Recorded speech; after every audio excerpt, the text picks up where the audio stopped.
It is a great pleasure to look down on the countryside from above, for the view seems to be a painted scene of unusual beauty rather than a real landscape. And the harmony to be found in this variety refreshes the eye wherever it turns. Those were the words of Pliny the Younger, the Roman writer and lawyer, describing the ideal setting for a villa. And today we've come to the absolute ideal setting, in my view, Villa Gamberaia, which lies in the hills just above Florence in the little village of Settignano. And here we are in the impressive entranceway lined on either side with cypress trees that create these green walls. And indeed, this entrance with trees like this is really unchanged since the early 17th century. So today we're going to be exploring the gardens, their relationship with the surrounding landscape, and the history of Italian gardens. Well, Villa Gamberaia is just adjacent to the little hill town of Settignano to the north of Florence, and indeed you can see it behind me. It's a sleepy little place. Its origins go back to ancient Roman times, in fact. And you can see that there are villas sprinkled around the town and that they dialogue with the surrounding landscape. And this idea is very much at the heart of the Renaissance villa, this conversation between man and architecture, gardens and nature. Well, Settignano was actually a village known for its stonemasons, and some rather famous sculptors lived in Settignano, and indeed, of course, sculptures that they produced adorn some of the gardens of these villas, including Villa Gamberaia. Most famously amongst those sculptors and stonemasons, Michelangelo was actually brought up by a wet nurse in Settignano, and he claimed that he was suckled on milk mixed with marble dust from the hills around here. Also amongst the sculptors and stonemasons of Settignano were Antonio and Bernardo Rossellino. In fact, their real family name was Gambarelli. They were nicknamed the Rossellini brothers because of their red hair. And I mention them because Villa Gamberaia was originally the property of the Gambarelli family. Antonio Rossellino lays claim to being one of the great 15th century sculptors and also to have hacked away some of the corners of the monolithic block of marble that was eventually to be taken over by Michelangelo to become David. But apart from that hack work, Antonio Rossellino was indeed a very fine sculptor. As for his brother, Bernardo Rossellino, Bernardo is famous for having designed the ideal Renaissance town of Pienza in southern Tuscany. And the ideals that he applied to Pienza, in which geometry and harmonious proportions and the dialogue between architecture and landscape all come together in this beautifully harmonious conception. Those ideals we also see applied to the Italian Renaissance villa and gardens, and we'll be exploring some of those ideals as we wander around Villa Gamberaia. After the Gambarelli family had established their residence here, in the 1600s, a new villa was built by a Florentine merchant called Zanobi Lapi, and that villa resembled, to a large extent, the villa that we see today. There have been modifications after World War II. However, it was Zanobi Lapi who laid out the beautiful gardens that surround the villa, and many of the aspects of those early 17th century gardens still exist, in fact. The large lawned area over here that we'll explore in a moment, and notably the water courses, the conduits and the fountains that take water into different areas of the garden, and of course the belvedere that we see up here overlooking the hills. So these were certainly laid out by the early 1600s. Then the next phase of Villa Gamberaia's history comes in the late 17th into the 18th century, when the house and the gardens were bought by the prestigious Capponi family, Florentine family. And the Capponi family planted many of the cypress trees, including the beautiful cypress trees that lead up to the villa from the entrance there. And we can see in engravings that the villa really had taken its current form together with its gardens by the early 18th century, when the Capponi were the owners. Well, of course, the concept of the villa and its gardens was to be a place of what the Romans described as otium, a place of leisure, of repose, of contemplation, and indeed of self-cultivation, rather in the way that one cultivates a garden, the idea that you should cultivate yourself with intellectual activities, with writing poetry perhaps, with philosophical contemplation. So these ideas born in ancient Rome were then of course revived in the Italian Renaissance villa and gardens. And so we really should imagine this place as a place of otium. Now, at the heart of the Italian Renaissance villa is the idea that this is a very elegant place, a refined place. It's a move away from the rustic farmhouse. Similarly, it's a move away from the great defensive structures that would have been in rural locations previously. Rather than gardens that were previously walled for defensive reasons and enclosed, like the medieval hortus conclusus, the enclosed garden, the Renaissance villa gardens opens up and so it deliberately exposes the landscape. And to this end, the ideal is to have an villa in an elevated location that looks down across the hills. And here we can see that the view is none other than Florence, and in the further distance you can see the Duomo. Now, Leon Battista Alberti, in his famous books on architecture, describes this concept in some detail, and I'll read a few lines from the treatise on architecture. The villa ought not to be consigned to some deserted, forsaken and obscure location, but should be situated where others have been enticed to settle by the fertile land and climate, and where provisions are plentiful, and life sweet and free of danger. On the other hand, anywhere too busy is to be avoided. We can see in the gardens here this very architectural quality. And this is something actually that goes back to the ancient Roman villa urbana, the concept that there should be this relationship between the hard lines of the architecture of the villa and the green architecture of the garden. It's something that Pliny the Younger talks about in his letters, that the ideal villa garden should have walls of green. And so you can see all around here we have these clipped box hedges. And there should be sculptural forms that are created out of topiary, of course, and you can see those all around. Pliny also mentions that the ideal villa urbana garden should have niches and alcoves and statues.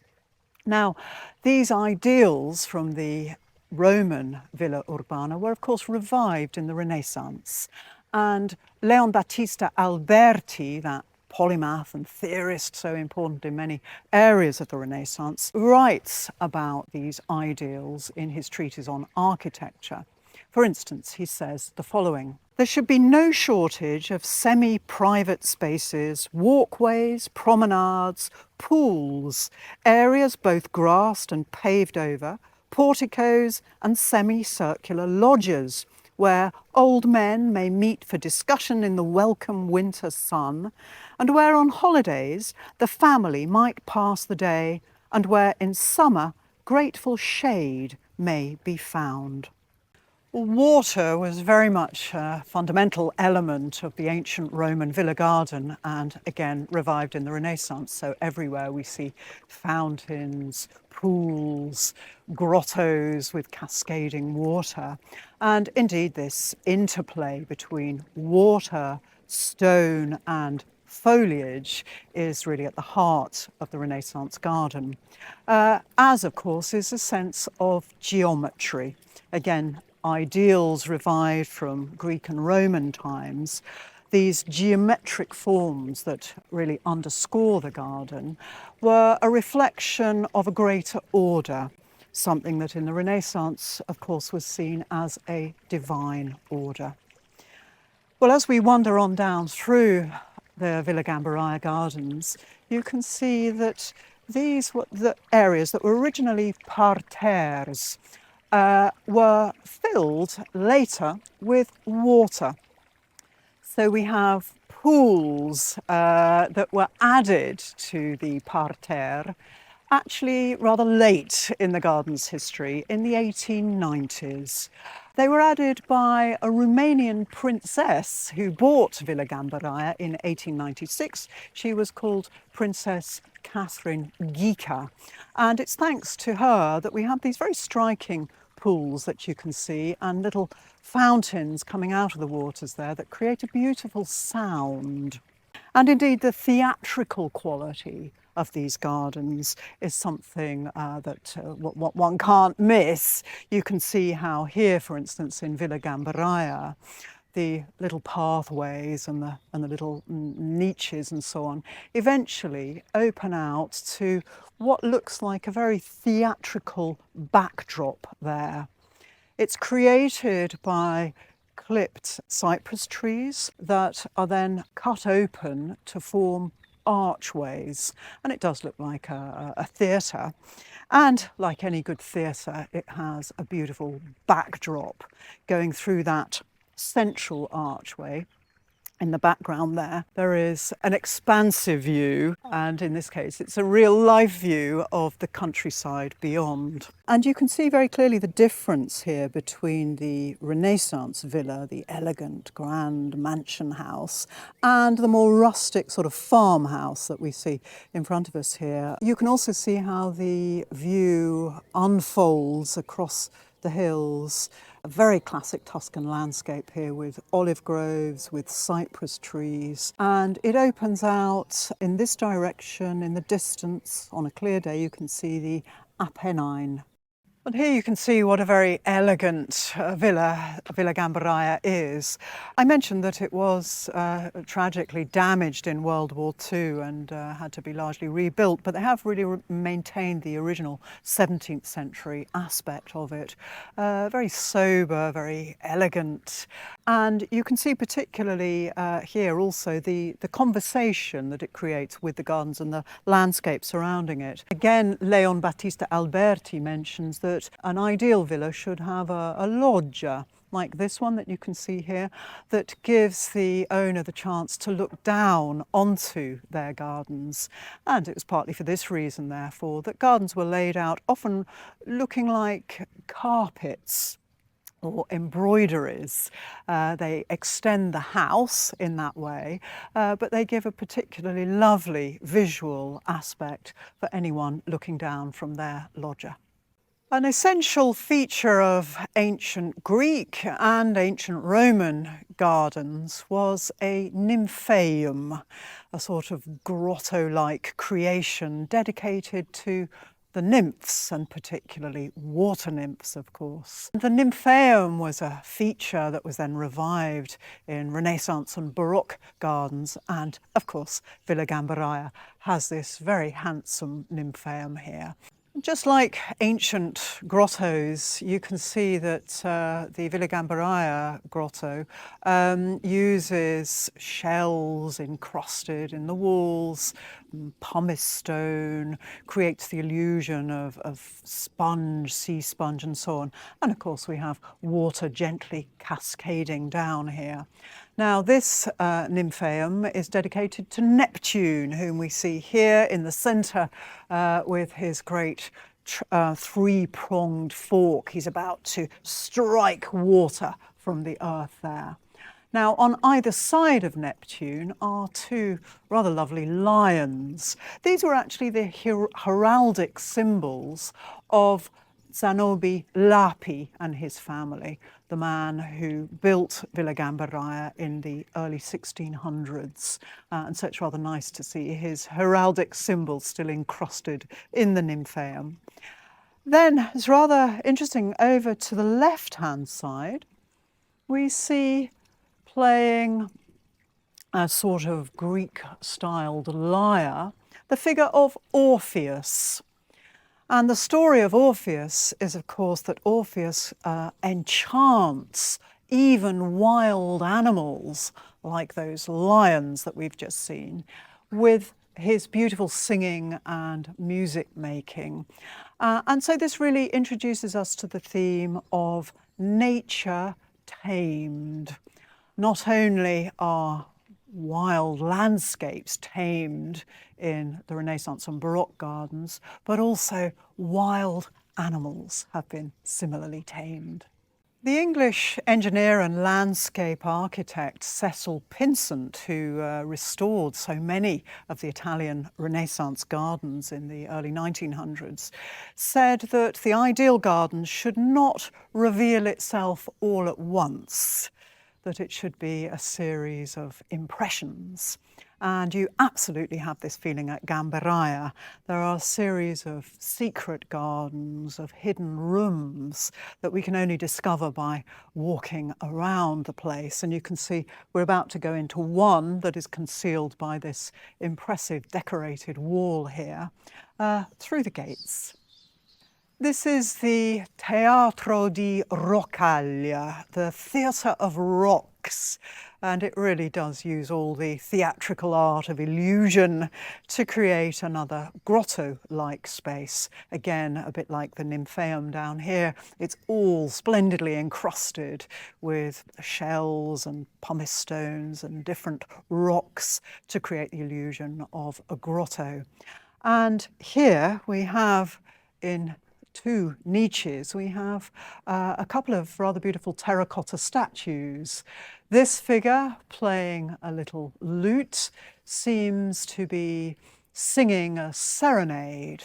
And of course the lute was very much the musical instrument associated with love. And possibly he's trying to enchant, like Orpheus, the charming young woman whom we see on the other side, about to dance to the sound of his serenade. It's thought that the oldest part of the Villa Gamberaia complex is actually the structure that you can see in the far distance there to the right. This would have been the original farmhouse. That's probably where the Gambarelli family, mentioned earlier, Bernardo and Antonio, is probably where they had their original house. Later, the villa was built, and here is a limonaia, a lemon house. And that, of course, is for overwintering the citrus plants.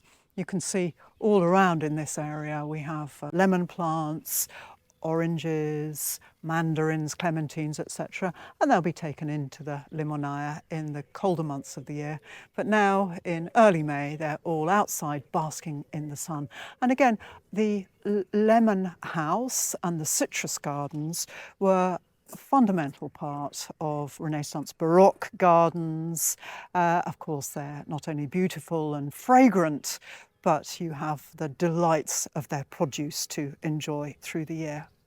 Everywhere around, of course, you see evergreen plants. Now, many of these plants had symbolic meanings. For instance, the laurel was associated with the god Apollo. And of course, Apollo is god of the sun, the life-giving sun, and god of music. And very often the harmonious proportions of these gardens reflect musical proportions and ratios. But above all, the symbol of the evergreen plants, of course, was very much a symbol of eternal life. And so we draw to a close this visit to the gardens of Villa Gamberaia. I hope you've enjoyed the tour, and I hope to meet you here in person one day.